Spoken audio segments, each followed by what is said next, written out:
आप गुरु हम तो चेले हैं। आप गुरु हम तो चेले हैं। ऐसे भी खेल हमने खेले हैं। आप गुरु हम तो चेले हैं।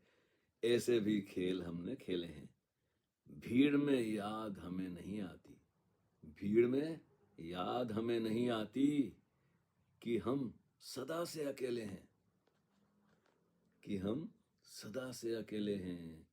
ये हकीकत भुलाने के लिए, ये हकीकत भुलाने के लिए दुख हमने कितने झेले हैं। ये हकीकत भुलाने के लिए दुख हमने कितने झेले हैं। कहीं तो हमें मिलेगा सुकून, कहीं तो कभी तो हमें मिलेगा सुकून। इस उम्मीद में कितने पापड़ बेले हैं। जिस्म जिस्म बारिश में बह जाएंगे।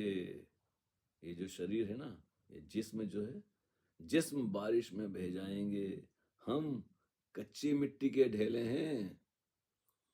खुद को भूलना है तो आसान, खुद को भूलना है तो आसान। रिश्ते नातों के बड़े झमेले हैं। चार लोगों के साथ बैठ जाओ, गपशप करो, फिल्म देखो, संगीत सुनो, ये शराब पियो, हजार ढंग है खुद को भुलाने के।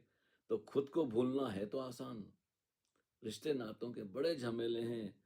वो फकीर तो अकेला रहता था, वो फकीर तो अकेला रहता था। उसकी मजार पे अब बड़े मेले हैं।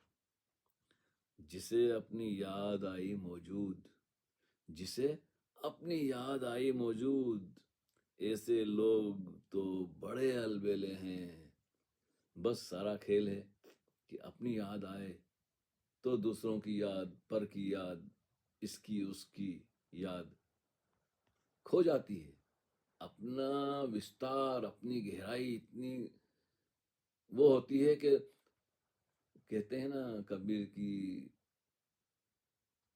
प्रेम गली अति सांकरी तामे दो न समाए। वो दो वाला प्रेम ही समा, द्वैत के पार वाली बात होती है। अकेलापन से, तन्हाई से भी आदमी ऊब जाता है। क्योंकि तन्हाई का मतलब अकेलापन है कि कुछ खो रहा है, कुछ मिस हो रहा है, कुछ कुछ कमी है।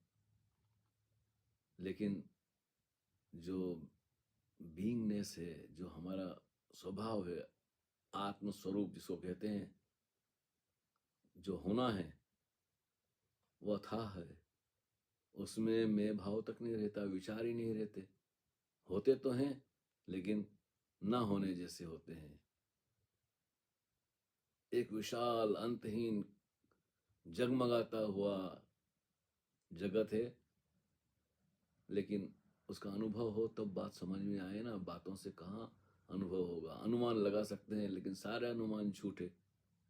एक झलक मिल जाए तो पता चल जाता है, फिर वो झलक हमें बार बार अकेले होने को प्रेरित करती रहती है।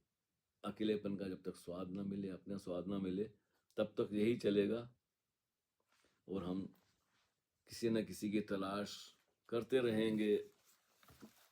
बड़ा मुश्किल है जी। अकेले रहना भी मुश्किल है और संबंधों के साथ रहना भी बड़ा मुश्किल है। निभाना बहुत मुश्किल है। बस यही द्वंद्व है। कोई कोशिश करता है, प्रयास करता है और लाखों में दो चार लोग जाग जाते हैं। जैसे ओशो ने हमें जगाया। कोशिश तो हम भी करते हैं, करते रहना चाहिए। इसके सिवाय तो कोई उपाय नहीं है। स्वीकार करें अपने आप को। हरि ओम तत्सत।